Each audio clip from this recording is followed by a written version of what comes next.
C'est un lieu emblématique de la ville. À 2 pas de la cathédrale, la maison des colonnes va enfin être restaurée. La demeure du XVIe siècle est rachetée par un investisseur périgourdin. Il va transformer la bâtisse abandonnée en logements sociaux. Qui seront des 6 appartements, essentiellement des T2, T3, et plutôt assez grands, tout en gardant un peu l'esprit des grandes pièces et des volumes d'origine.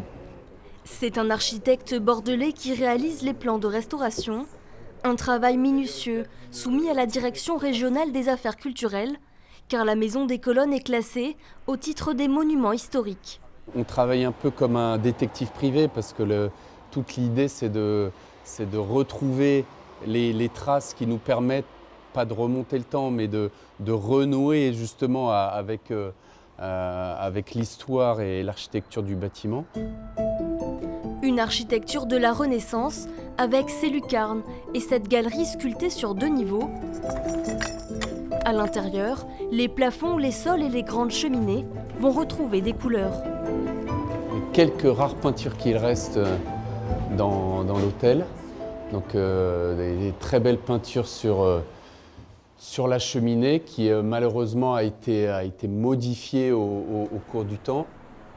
Budget total pour l'achat et la réalisation des travaux, environ 2,5 millions d'euros.